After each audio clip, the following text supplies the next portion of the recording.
चरित्र त्यांच्या वर्तमानात केलेल्या कामाचा आदर्श आहे. त्या चित्राची नाही तर त्या चरित्राचं पूजन आज होत आहे, म्हणून त्यांची 299वी जयंती आहे. माणसाची, माझ्या आजीची, तुमच्या पणजीची जयंती कोणी करत नाही.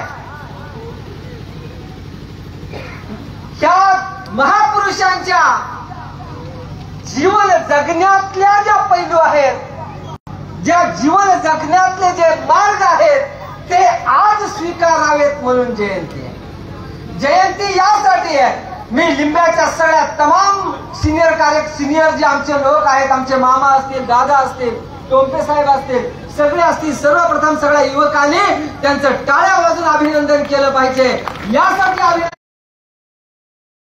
बोलवतो सगळ्या लोकांना, बोलण्यासाठी बोलवतो. राईट. त्या स्टेजवरच्या सगळ्यांना कशासाठी दुगानेसर बोलवलं? बोलण्यासाठी बोलवलं. राईट. ह्या सगळ्या महिलांना कशासाठी बोलवतो आपण? ऐकण्यासाठी. बोलण्यासाठी, ऐकण्यासाठी. 30 वर्ष झालेत ऐकत होतो आम्ही.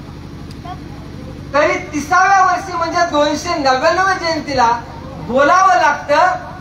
ऐकण्याची प्रक्रिया, ऐकणं हे एक कौशल्य आहे. टोंपे साहेब, मी प्राथमिक शिक्षक आहे. मी पहिलीला शिकवतो. पहिलीला पहिले 4 महिने फक्त ऐकायचं शिकवतो. ऐकण्याचं जे कौशल्य आहे ते विकसित झालं तर पुढचं आचरण येतं. माझा एक प्रश्न आहे तुम्हाला. ही बॉटल आहे, दीदी उठवर, ही बॉटल घे आणि इथं ठेव. टोपे साहेबांच्या प्रश्नाला 100% उत्तर आहे. तिनं बॉटल उचलली आणि तिनं बॉटल खाली ठेवली. म्हणजे तिनं माझं काय केलं? ऐकलं. आम्ही फक्त ऐकून टाळ्या वाजवतो, त्याची कृती पूर्ण करत नाही, म्हणून ऐकण्याची कृती पूर्ण न झाल्यानं बदल झाले नाही. ऐकण्याची कृती पूर्ण न झाल्यामुळे आमच्या लोकांमध्ये बदल अपेक्षित होते, ते बदल झाले नाही. सरपंच साहेब, एक गोष्ट बघा, आम्ही ऐकतो, चव्हाण साहेब, आम्ही ऐकतो, टाळ्या वाजवतो, तिथंच सोडून देतो. त्यामुळं काय झालं? कृती नाही. क्रांती सिर्फ विचारों से नहीं होती, क्रांती विचारों के अमल से होती. विचाराने काही होत नाही, केवळ विचाराने होत नाही. विचार आचरणाचा भाग बनल्याशिवाय होत नाही. म्हणून आमच्या लोकांमध्ये जातीवादाची बीज रुजली. कारण या तमाम महापुरुषांचा विचार समतेचा होता, न्यायाचा होता, बंधुतेचा होता, जोडणारा होता, डोकं ठिकाणावर आणणारा होता. यांच्या जयंतीतून तो विचार सांगितला, तो जर अंमल केला असता तर जातीवाद रुजला नसता. आमच्या लोकांना असं वाटतं ह्यांचे जे विचार आहेत ते अजिबात जातीवाद करणारे नाहीत, तर ते समस्त विचार जोडणारे होते. कारण राष्ट्रमाता जिजाऊनी जगद्गुरु संत तुकोबाराने आपला आदर्श मानला. छत्रपती शिवरायांचा विचार राजे मल्हारराव होळकरांनी स्थिरसावध मानून छत्रपती शिवरायांचं राहिलेलं स्वप्न राजे मल्हारराव होळकरांनी पूर्ण केलं. आणि राजे मल्हारराव होळकरांनी इथलं मराठ्यांचं जे राज्य होतं ते आटकपर्यंत घेऊन जाण्याचं काम राजे मल्हारराव होळकरांनी केलं. हा विचार शिवाजी महाराजांचा पुढे केला. आश्चर्य वाटून ऐकून तोच विचार अहिल्याबाई होळकरांनी पुढे घेऊन गेले. तोच विचार राष्ट्रपिता ज्योतिराव फुलेंनी घेऊन गेले. आणि त्याच राष्ट्रपिता ज्योतिराव फुलेंना बाबासाहेब आंबेडकरांनी गुरु मानलं. बाबासाहेब आंबेडकरांनी संत कबीरांना गुरु मानलं. एका जातीचे नव्हते ते, संत कबीरांना गुरु मानलं. बाबासाहेब आंबेडकरांनी ज्योतिराव फुलेंना गुरु मानलं. बाबासाहेब आंबेडकरांनी 2500 वर्षापूर्वी तथागत बुद्धांना गुरु मानलं. बाबासाहेब आंबेडकरांनी छत्रपतींचा आदर्श घेतला. त्याच बाबासाहेब आंबेडकरांचा आदर्श अण्णाभाऊ साठेंनी घेतला. त्याच बाबासाहेब आंबेडकरांच्या बाबासाहेब गाडगे बाबांच्या कीर्तनाला बसायचे. ह्या महापुरुषांनी जातीवाद केला? अजिबात नाही. फक्त आचरणाने लोकांनी एक एक महापुरुष आपला घेतला, डोक्यावर घेतला, इतरांचा विचार नाही घेतला. या जयंतीत मी संयोजकाचे मनापासून एकदा टाळ्या वाजून अभिनंदन करतो. आपल्या महापुरुषांची केवळ रांगच नाही तर त्यांना एकत्र गुंफण्याचं काम सुद्धा आपण केलं, म्हणून सगळ्यांचं मनापासून अभिनंदन. हे काम आम्हाला करावं लागेल, कारण विचार मन मस्तिष्क मनगट मजबूत करतो. विचार जगावर राज्य करतो, माणसं जगावर राज्य करत नाहीत.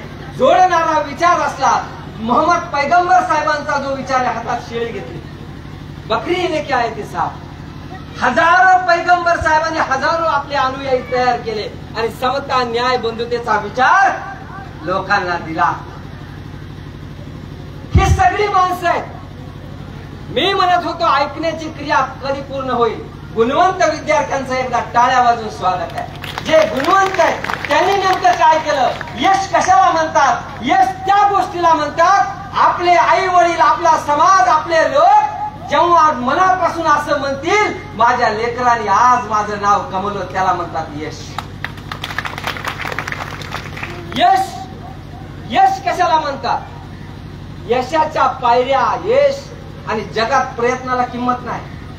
सहजराव साहेब, जगात प्रयत्नाला सॅल्यूट नाही, जगात यशाला सॅल्यूट आहे. प्रयत्नाचा शेवटचा टप्पा म्हणजे यश असतं. लोक त्याला सलाम करतात आणि आपण म्हणतो मी लय प्रयत्न केले. प्रयत्नाला सॅल्यूट नाही, यशाला सॅल्यूट आहे.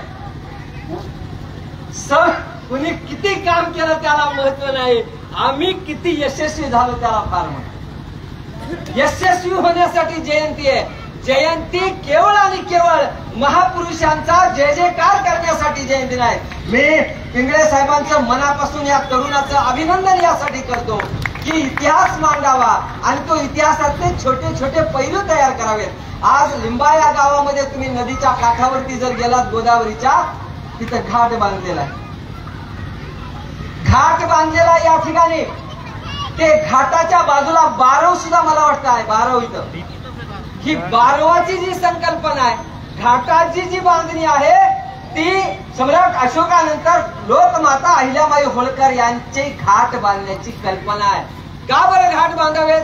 आमची महिला एका हातात आपलं लेकरू, एका हातात हांडा, एका हातात बकेट घेऊन जर त्या नदीवर जात असेल तर ती सुखरूप वरती यावी, यासाठी तिच्या पायाचं मोजमाप घेऊन इंजिनियरला बोलून, त्या काळात अहिल्याबाईनं स्वतःच्या पैशातून इंजिनियरला बोलावून त्या काळात घाट बांधलेत, बारवं बांधलेत, पाणवटे बांधलेत. बरं आज काय गरज आहे?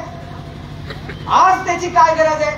आज घाट आणि ती पाणवटे ही आमच्यासाठी आदर्श काय आहेत?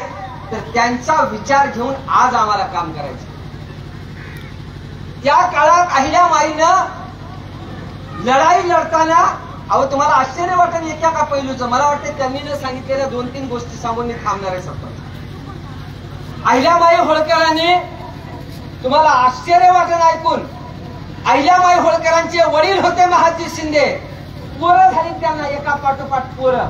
मला वाटतं तुम्ही वाचलं नसेल, ऐकलं नसेल. मुलं झाली.